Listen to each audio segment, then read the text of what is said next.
It's 1942. In the Kremlin, Joseph Stalin finally comes face to face with his wartime ally, Winston Churchill. What did you do with all the rich peasants, the kulaks?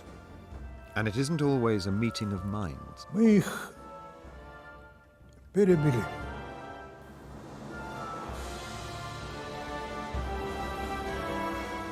Carefully sourced from previously classified archival material, this is the story of a clash of values. How many thousands of its citizens has the Soviet Union butchered? And quite clearly, for the moment, there's nothing to be done. While Stalin grows ever more suspicious, imprisoning those who fraternized too closely with his Western allies. How could I be guilty? Of what? Of loving someone? I loved a man. Who did I harm? The Western leaders knew Stalin was a tyrant. The president recognizes that the world is not yet perfect. The question was, how could they work with this tyrant to win the war? It's most unfortunate that you and President Roosevelt haven't been able to meet. This is World War II, behind closed doors.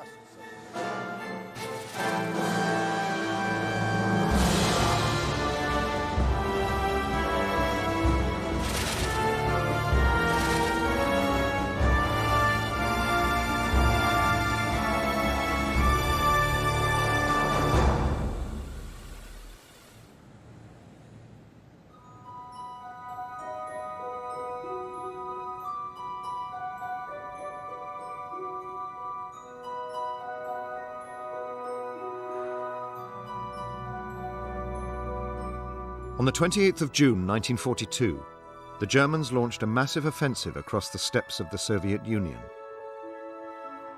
codenamed Operation Blue.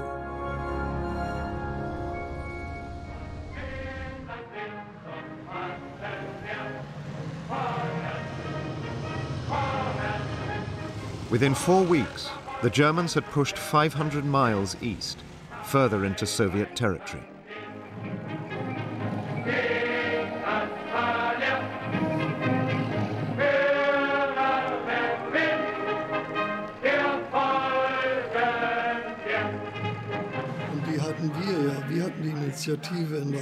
After all, it was up to us to take the initiative.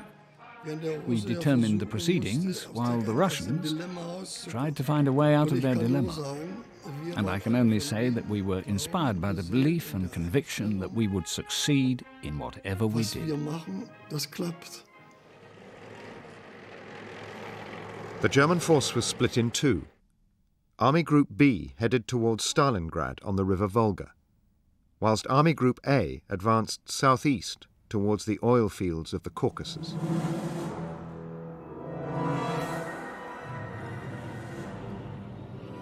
For Hitler, this oil was one of the greatest prizes of the war in the East.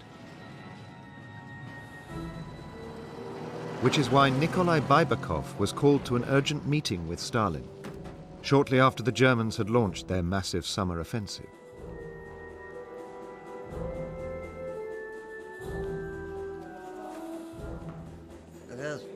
I had about 5 meetings with Stalin before that one. Stalin made a very big impression on me.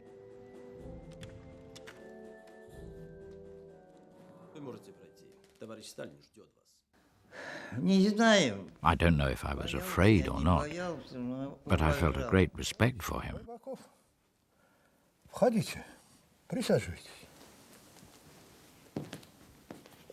Nikolai Baibakov was one of the Soviet Union's top oil engineers, and Stalin had a special task in mind for him. Товарищ Байбаков,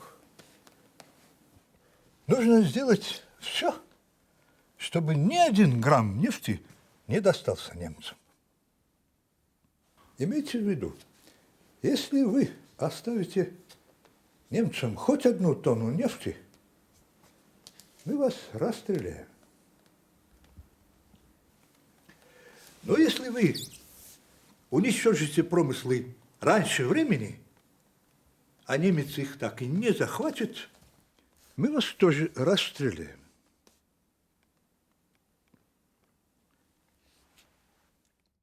Perhaps I would have said the same thing if I was in his place. The Caucasus was a key issue. The end justifies the means.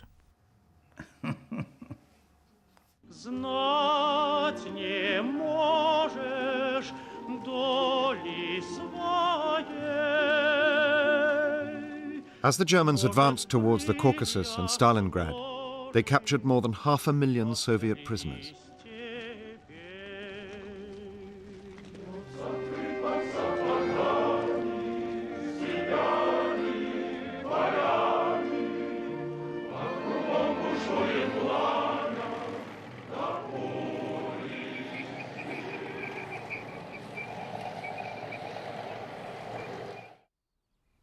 So confident was Hitler that he moved his headquarters to here, Vinnytsia, in Nazi-occupied Ukraine.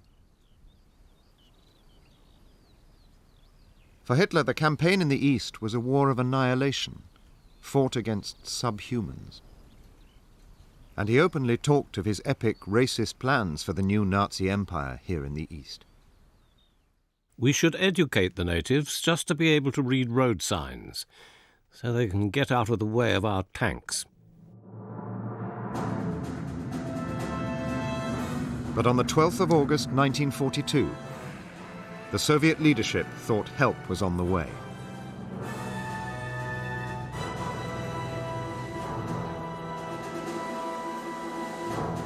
Winston Churchill was the first British Prime Minister to visit Moscow since the Russian Revolution. But it was perhaps just as well that Churchill didn't know what Stalin had said privately about the British in 1939, when the Soviets had been friends with the Germans. Я не люблю англичан и не доверяю им. Они хитрые и упорные противники. Английская армия слаба. И если, несмотря на это, англичане господствуют в мире, то это происходит из-за глупости других стран. We will continue hand in hand like comrades and brothers until every vestige of the Nazi regime has been beaten into the ground. The British delegation knew the forthcoming meeting with Stalin was likely to be difficult. As one of Churchill's generals later said, we were going into the lion's den, and we weren't going to feed him. Let's start. The Soviets had been demanding the Western Allies launch an immediate invasion of France, a so-called Second Front, to take the pressure off the Red Army. But Churchill carried bad news. I wish to speak frankly and would like to invite complete frankness in return. The British and American governments do not feel themselves able to undertake a major operation in September. The British minutes describe Stalin as looking very glum at this point. Churchill sought to lighten his mood with plans of how the British could still help. We hope to shatter 20 German cities, as we have shattered Cologne, Lübeck, Dusseldorf, and so on.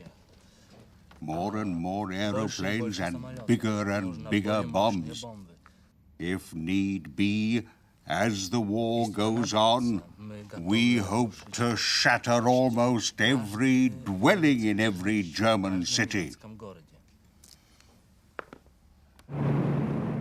Later in the war, Churchill sought to distance himself from the deliberate bombing of civilian targets.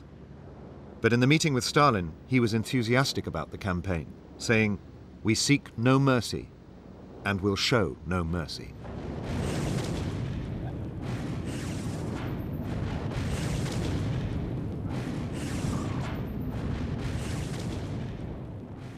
Churchill's remarks about the bombing made the atmosphere in the meeting, according to the British minutes, progressively more cordial.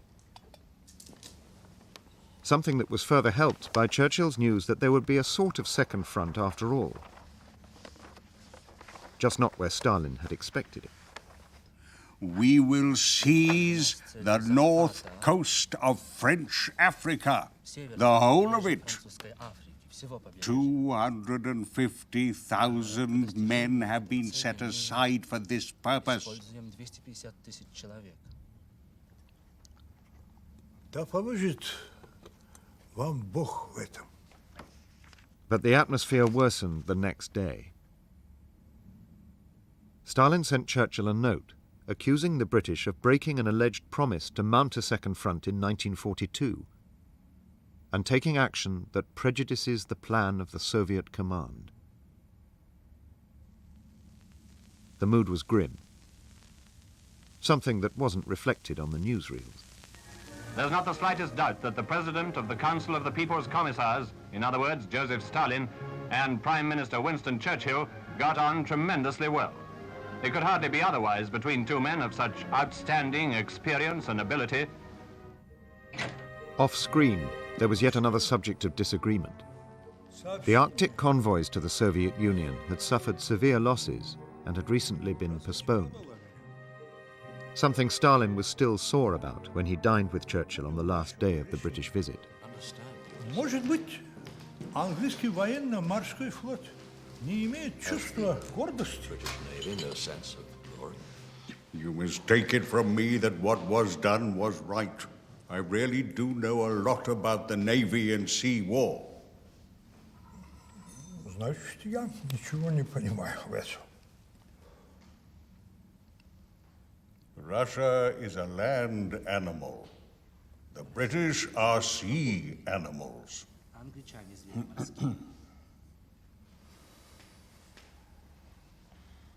Churchill still tried to form a personal bond with Stalin, even though the two of them had virtually nothing in common.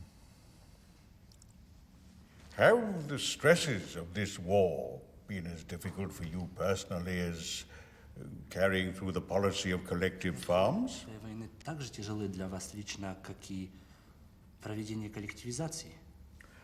О нет, это было особо тяжело. What did you do with all the rich peasants, the kulaks? Как вы поступили с кулаками? Мы их перебили. Mr. Stalin says we killed them. In the face of Stalin's admission that the Soviets had committed acts of mass killing before the war, Churchill passed no judgment. He later explained that, with the World War going on all round us, it seemed vain to moralize aloud. But the moral questions about dealing with Stalin were about to reach a point where they couldn't be ignored.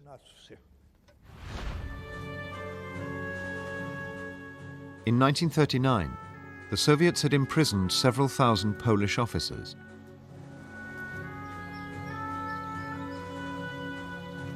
Now, nearly 3 years later, these people seemed to have disappeared.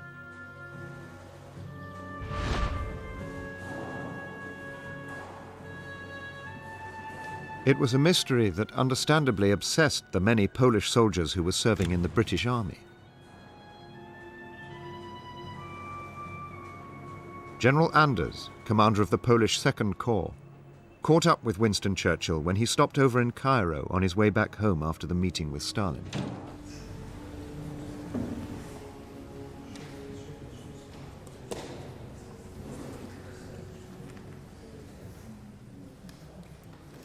Chciałbym zwrócić uwagę pana premiera na fakt zaginięcia wielkiej ilości naszych zawodowych oficerów, którzy byli uwięzieni w Rosji Sowieckiej.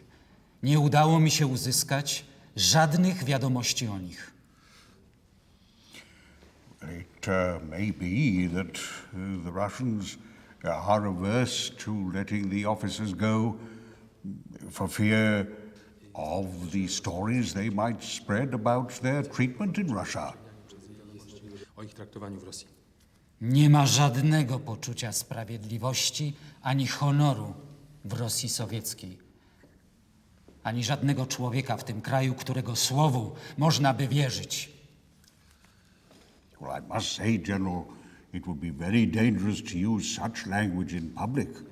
No good can come of antagonizing the Russians. Churchill tried to keep a careful balance between Poland and the Soviet Union. He knew he needed Stalin's help to beat the Nazis, but he was also well aware that Britain had gone to war in order to protect Polish independence. Let me say that it is my hope and belief that Poland will emerge from this war a strong and a happy country.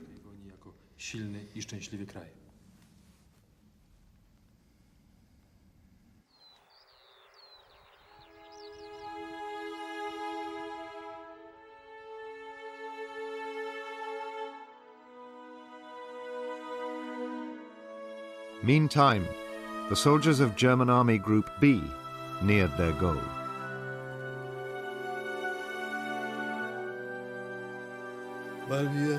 We were going through a really euphoric phase.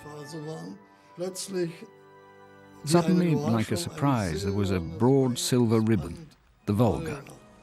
And we all knew that this was the place we had to reach. This was the goal. This was possibly the ultimate goal of the war, to get as far as the Volga. And beyond the Volga, to the east, we saw the vast, deep forests stretching to the horizon, shrouded in mystery. Geheimnis umwittert.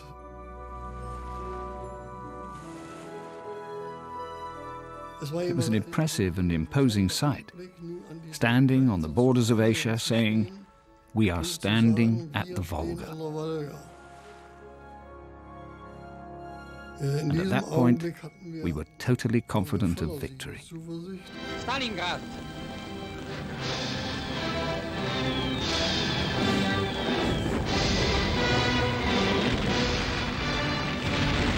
The city of Stalingrad, along the western bank of the Volga, stood in the Germans' way. So at the end of August 1942, they started bombing it to rubble. Bombing started at 10 in the morning, and we saw a large number of planes flying over. The planes were dropping bombs into the center of the city. Everything was ablaze. There was noise and screaming. Some people managed to get back to their ruined homes.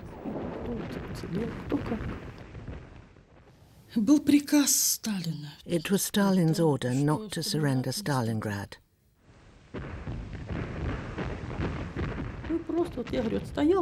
There was constant fear that we felt.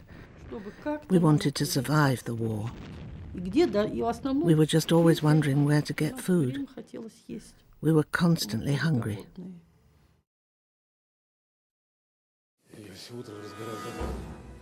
As the Red Army struggled to hold Stalingrad, the Soviet leadership increasingly felt the Western Allies were not doing enough to help.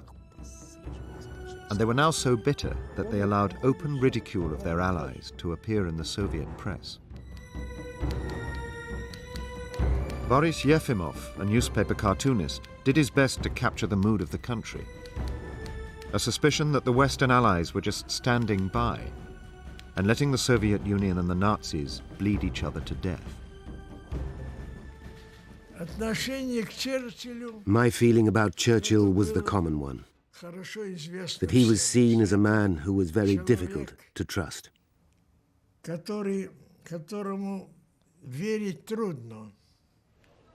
In this cartoon, Yefimov suggested the British were lazy and almost guilty of cowardice. It shows 7 fat British generals with names like General Don't Hurry, General What If We Get Beaten, and so on. Opposite them is the figure of Winston Churchill, and next to him, 2 bottles of whiskey.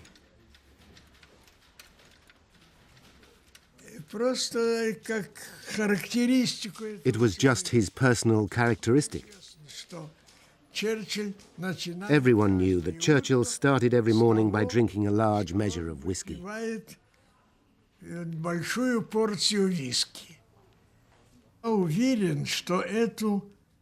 I'm sure the cartoon could not have been published without Stalin's permission.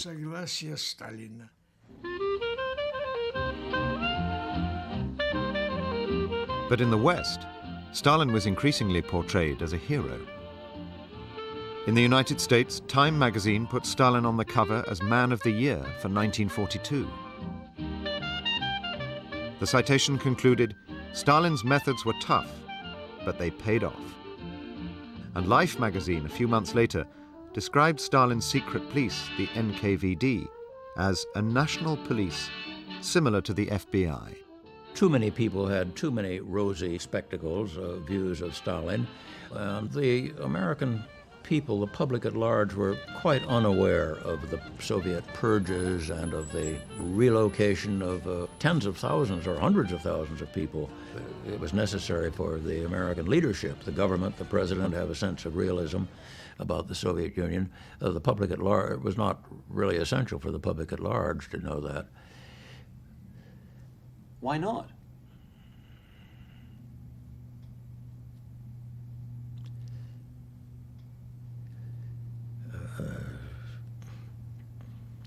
We've got to win the war. That's what counted.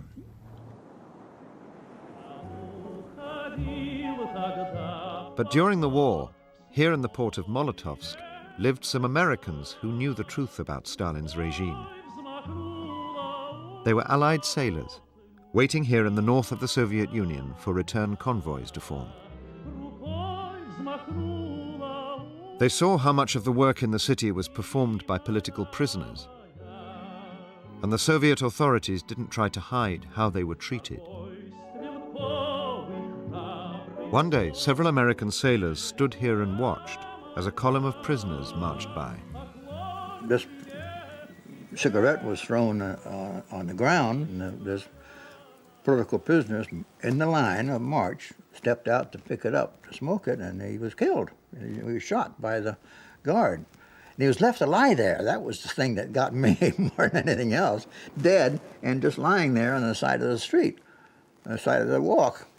By then we had learned that Stalin was a brute, just like Hitler was a brute. They were just brutes in a different language.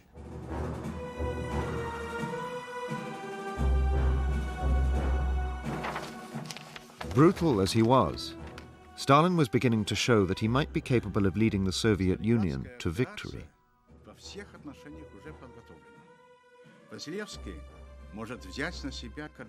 Previously, he had scarcely listened to the advice of his generals, often with disastrous results. But now all that was changing.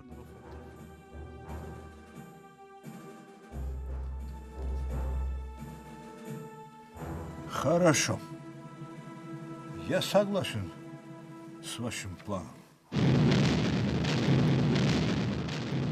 On the 19th of November 1942, more than 1 million Red Army soldiers took part in Operation Uranus, an ambitious attempt to cut off the German army in Stalingrad.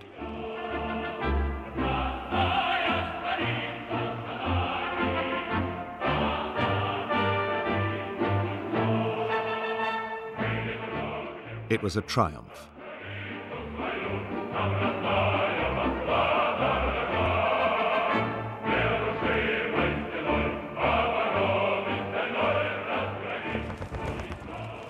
Not only were the Germans on the verge of defeat in Stalingrad, but they had to pull back from their advance towards the oil fields of the Caucasus as well.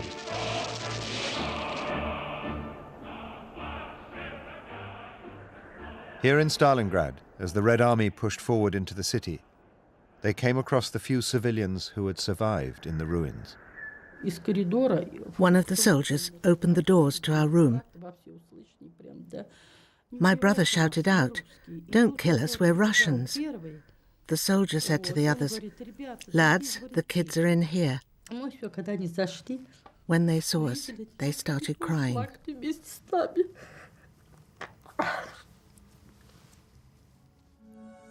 Valentina Krutova and her brother were lucky.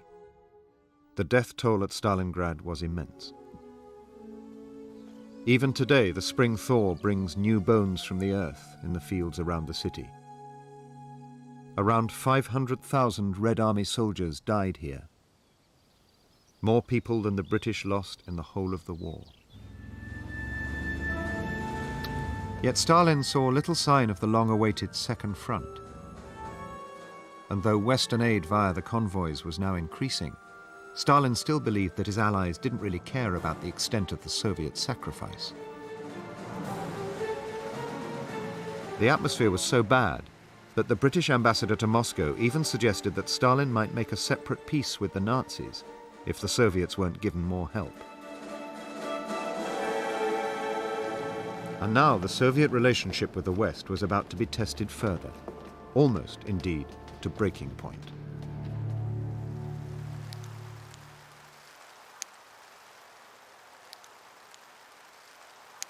On the 13th of April 1943, the Germans announced to the world a discovery they had made here in the forest of Katyn, near Smolensk in central Russia.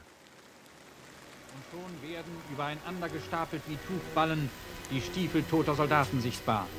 Dann werden grauenvoll entstellte Körper und Köpfe freigelegt.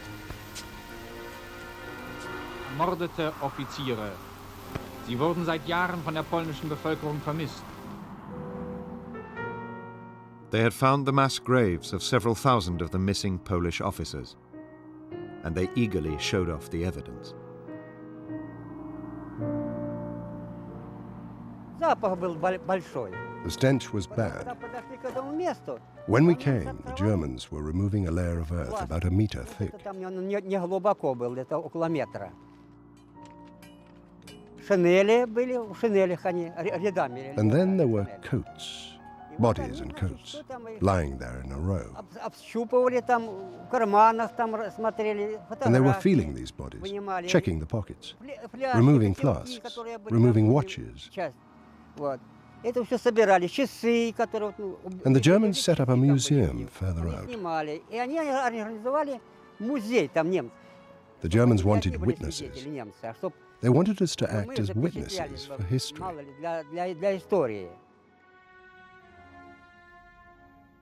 These were the remains of about 4,000 of the 20,000 Polish officers and others thought dangerous to the Soviet regime, who had been missing since April 1940.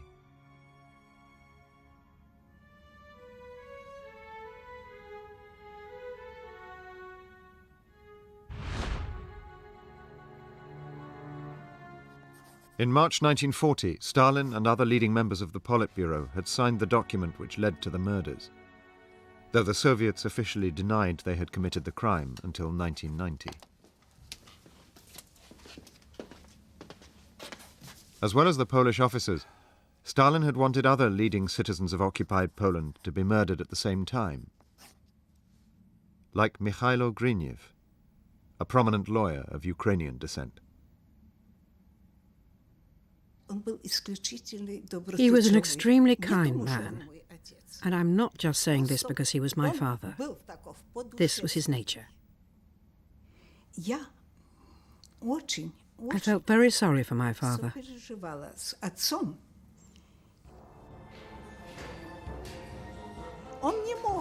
Having a Western European legal education, he would not have found it possible to have conceived such a crime. И какую-то юридическую. Но непосредственные исполнители. Well, of course, the people who did this were cruel and remorseless people, but they were not the main perpetrators. The main perpetrators were in the Central Committee of the party.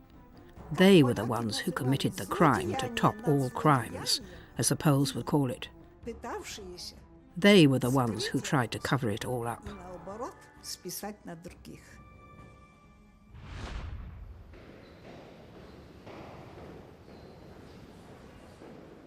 In 1943, here at the Foreign Office in London, a British diplomat wrote a report that suggested that the Soviet Union had indeed been responsible for the mass killings at Katyn, something that resulted in a series of anxious memos in response from some of the most senior officials at the Foreign Office.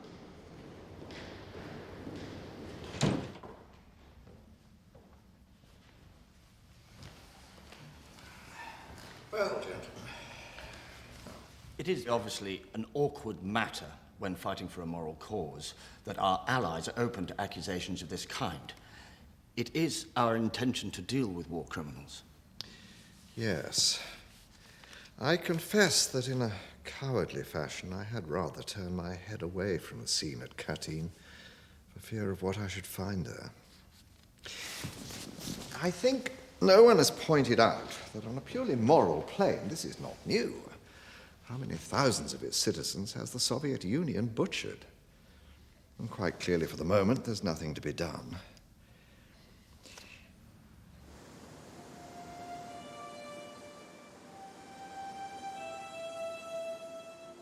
Neither the British nor the American governments wanted to know too much about the war crime committed here in the forest of Katyn near Smolensk.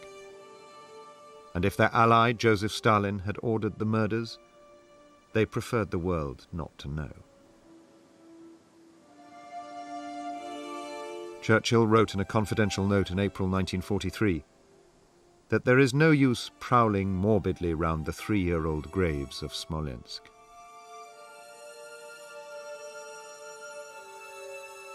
But Stalin's desire to see leading citizens of eastern Poland destroyed cast a long shadow. Boguslava Griniev never found the remains of her father. All she has is his name inscribed on her mother's grave. It was placed there after the fall of communism, when she finally learnt that he had been killed at one of the murder sites back in the spring of 1940.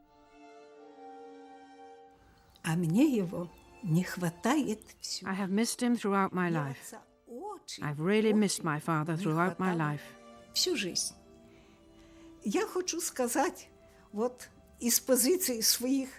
I would like to say that from where I now stand at the age of 82, I do not consider the war and being deported to have been the tragedy of my life. I consider the tragedy of my life to have been my father's murder. The murder of a very just and noble man who was not charged with anything and for whom there was no justice.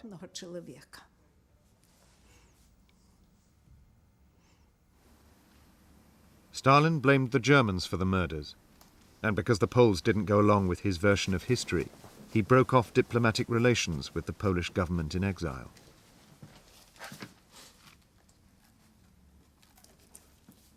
The headline in Pravda on the 19th of April 1943 read, "Hitler's Polish Collaborators," and the article accused the Polish government in exile of striking a treacherous blow at the Soviet Union.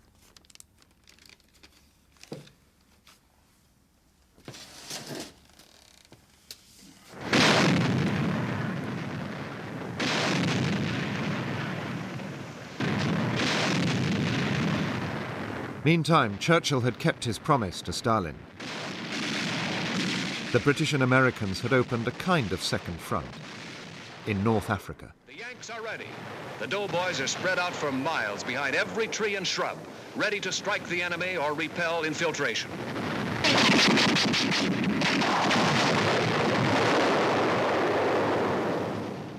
But the Western Allies were facing tougher opposition here than expected. This put into jeopardy any plans to invade France in 1943.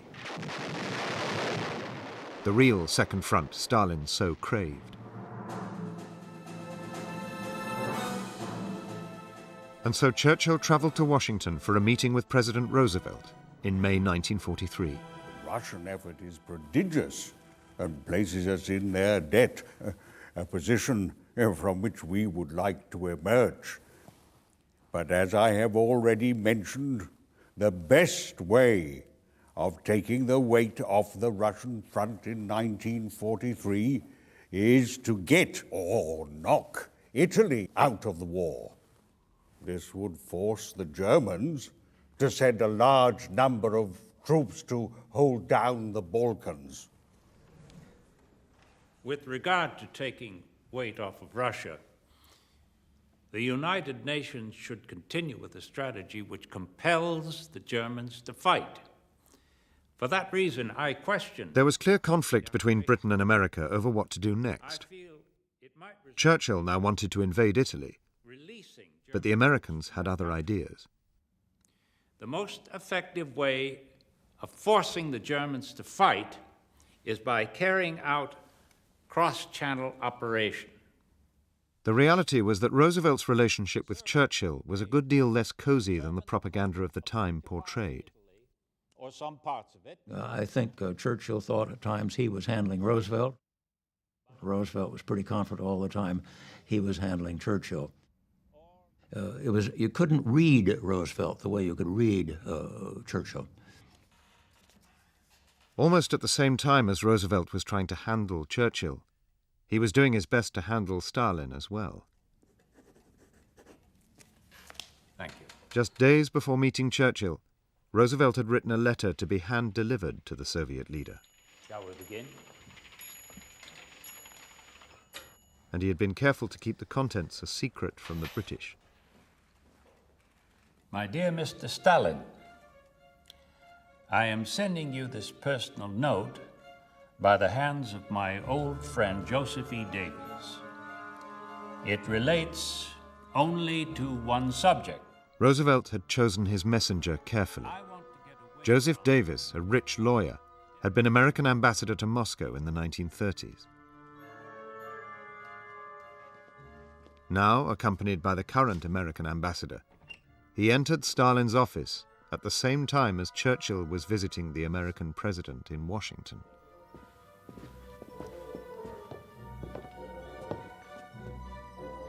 Davis was hugely sympathetic to Stalin and the Soviet Union.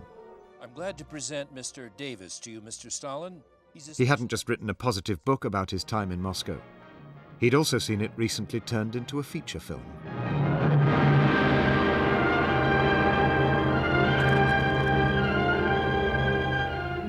Mission to Moscow is my report to the American people as Ambassador of the United States to the Soviet Union. I wrote it as I saw it and lived it. Mission to Moscow, the behind-the-scenes story of every world-shaking crisis of our day, with Walter Houston as Ambassador Davies, Anne Harding as Mrs. Davies, with a superb cast portraying Joseph Stalin, Winston Churchill, and other world figures, reenacting for the screen the cataclysmic events which changed the entire course of human history.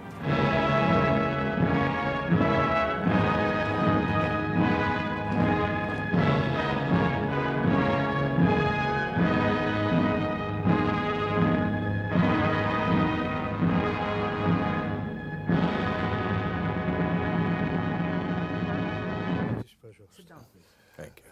Molotov. Mr. Molotov. Thank you.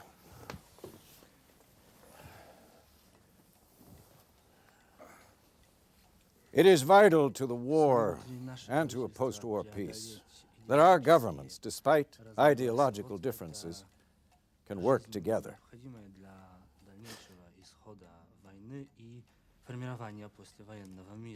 Britain, after this war, will be financially through for a long time. So post-war peace depends on the unity of our two countries in this situation. It's most unfortunate that you and President Roosevelt haven't been able to meet. The President attaches great importance to just such a meeting, and that's why he's sent me as a special envoy to present this to you personally.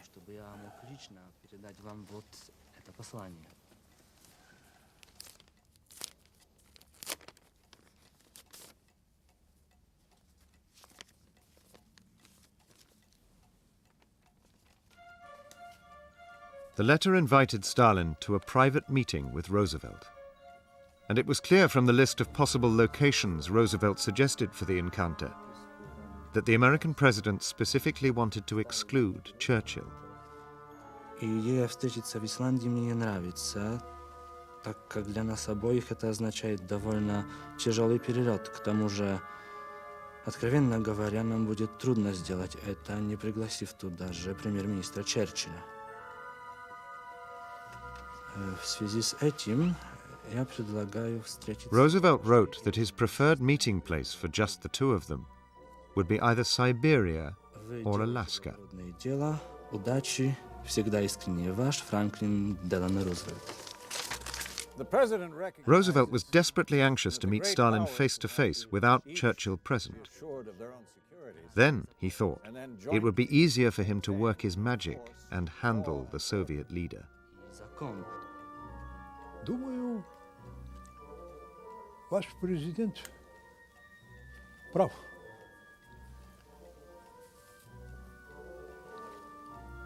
Он великий человек. Передайте вашему президенту, что я буду очень рад встретиться с ним.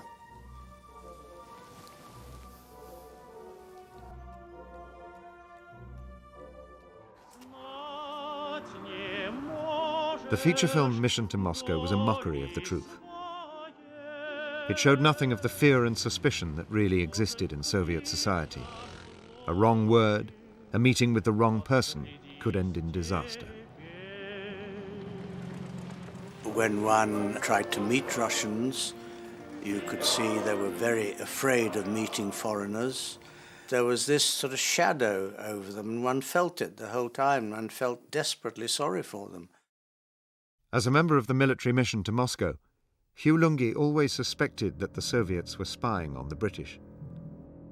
And just after the war was over, he discovered the truth. And I thought one day that I would explore a particular part of the rooms, and every room was bugged, including our cipher room, and it was either bugged under these ventilators or in the skirting boards. We made silly noises down the microphones and said various sort of rude things, and then pulled them out. There were newspapers packing these microphones dating back to 37, 38. So obviously they'd been there all the time. The Soviet authorities were suspicious of all foreigners, which created a huge problem for them in a place like this, Archangel, in the far north of the Soviet Union. Here it was almost impossible to stop the locals fraternizing with visiting Allied sailors, strangers who brought with them a touch of glamour. When the sailors relaxed ashore, they frequented a special club for foreigners that was built here, the International Club. Locals could only come inside by invitation, and many of those who were invited were, not surprisingly, attractive young women. Once a week there was a dance, and I danced from 8 p.m. till 4 a.m. And at 5 in the morning I came home. I was young, I was pretty, and I had very beautiful teeth. I had wonderful lips, big eyes, and this soft, rosy complexion that you can't fake and that even a photo doesn't do justice to. And this wonderful complexion made me irresistible.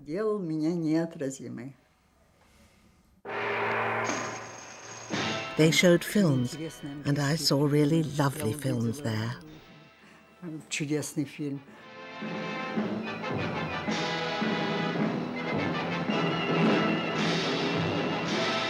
Maria Montez and the beauties of the harem, in a story rich and exotic as the East itself. Everyone was saying, "You're so beautiful. If you came to Hollywood, you'd be famous." You will ride with me beyond the river. I just wanted to be an actress. I had no idea whatsoever about any other life. I was very young and I was thoughtless. Valentina loved everything she discovered about American culture, from the films to the food. А уж когда ходят домой, то приносят с собой. If they came to your home, they brought you soup, canned meat, sausage, whatever they had. Even biscuits. I remember there were biscuits. I'll remember it forever. Даже печенье There was peanut butter in those biscuits. They were so delicious.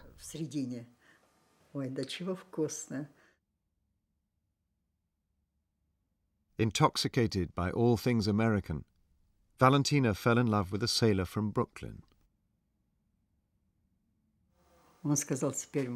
He said, "We're married. You're my wife, I'm your husband." And that was it.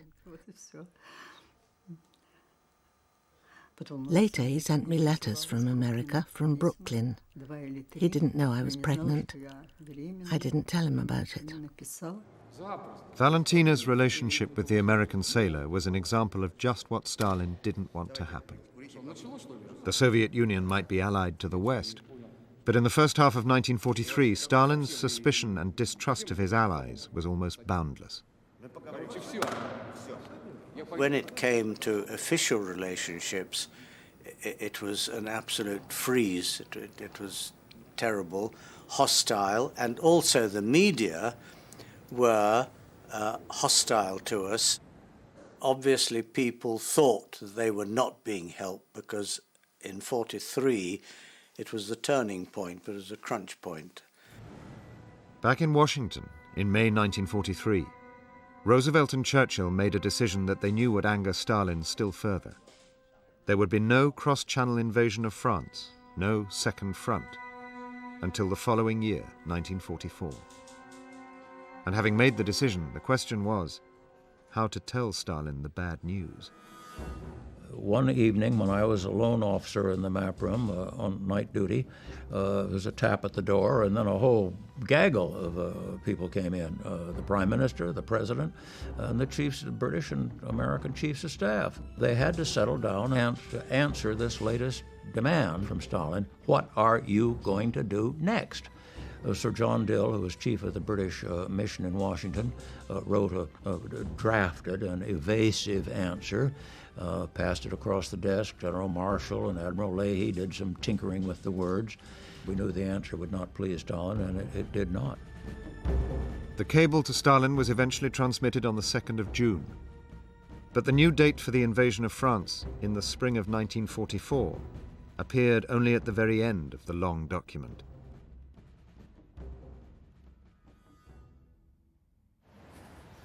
Жуков говорит, что у него есть информация от пленных. As everyone had predicted, Stalin was dismayed by the news.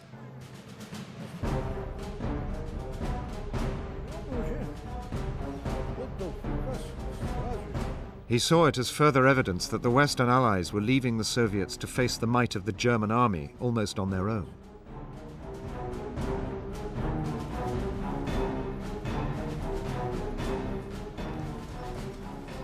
And Stalin's belief was reinforced by the knowledge that in the fields around Kursk in the center of Russia, the Germans were preparing to launch another huge armored offensive.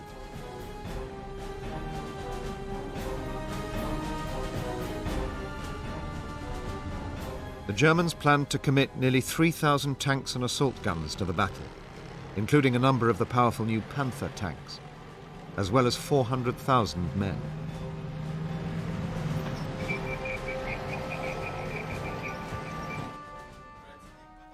Up to now, the Soviets had never defeated a German summer offensive. Хорошо. Both in 1941 and 1942, the German mastery of motorized warfare had been decisive once the snow had melted.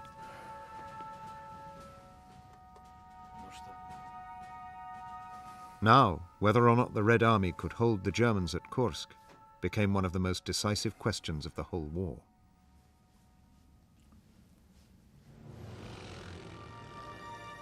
Back in London, the alliance was under even more strain. Churchill had finally learnt the truth about Joseph Davis's trip to Moscow. Господин Дэвис, садитесь, пожалуйста. Молотов. Churchill was immensely hurt that Roosevelt had planned to exclude him from the proposed meeting with Stalin.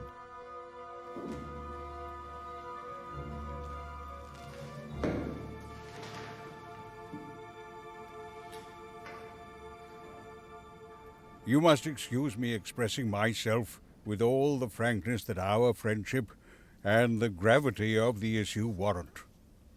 I do not underrate the use that enemy propaganda would make of a meeting between the heads of Soviet Russia and the United States at this juncture, with the British Commonwealth and Empire excluded. It would be serious and vexatious, and many would be bewildered and alarmed by it. On June the 28th, 1943, Roosevelt replied to Churchill, and he told a barefaced lie. I did not suggest to Uncle Joe that we meet alone, but he told Davies that he assumed, A, that we would meet alone, and B, he agreed not to bring staffs. This was simply untrue. The suggestion that Churchill be excluded came not from Stalin, but from the Americans. It's most unfortunate that you and President Roosevelt haven't been able to meet. All this deception came to nothing. Stalin now refused to meet Roosevelt because he thought the West still wasn't helping the Soviet Union enough.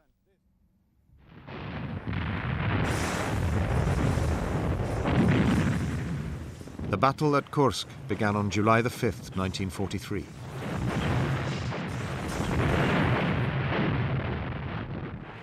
It was an epic encounter.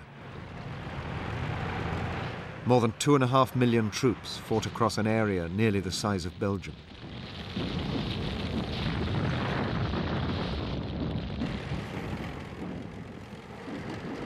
The Germans were strong, but the Red Army was stronger. Achtung, feindliche Tiefflieger, auseinander!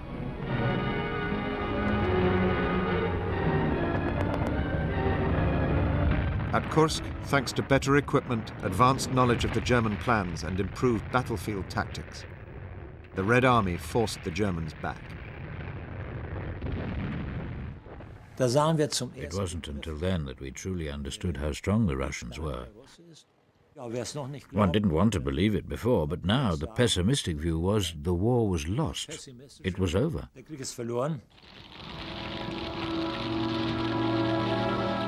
But just as at Stalingrad, the victory was bought at massive cost. Nearly 200,000 Soviets were killed. If they had opened the Second Front in 1943, the Kursk battle might have been avoided. Our losses might well have been less. For the sake of justice, they should have opened the Second Front at least a little earlier.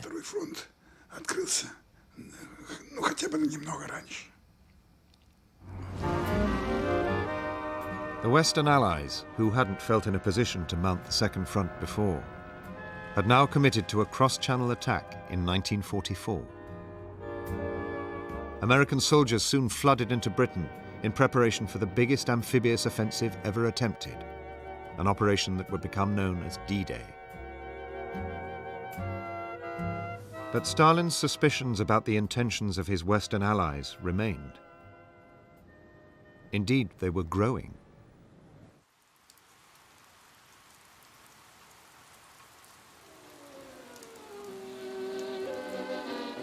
As back in Archangel, someone who loved all things American would eventually find out to her cost. I was accused of being a spy for 2 different intelligence services. My investigator kept on saying, "Tell me about your spying activities," and I just kept smiling at him. Valentina dreamt of a future as an actress in the United States, living with her American boyfriend. The Soviet secret police had discovered her diary, in which she had written, "I want to go to America so much. There, you only have to be beautiful." How could I be guilty? Of what? Of loving someone? I loved life. I loved a man, so what was wrong with that? That's what I said to him eventually. Who did I harm? Who did I do harm to? The only person I harmed was myself.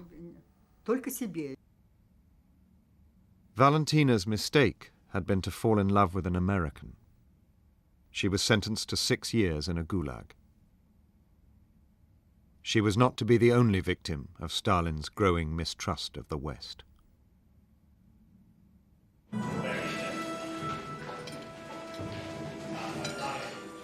As preparations for D-Day advance, Stalin, Roosevelt and Churchill meet together for the first time and argue over the future shape of Europe. Будьте осторожны. Ошибочно думать, что русские настолько наивны, что не видят того, что происходит у них под носом.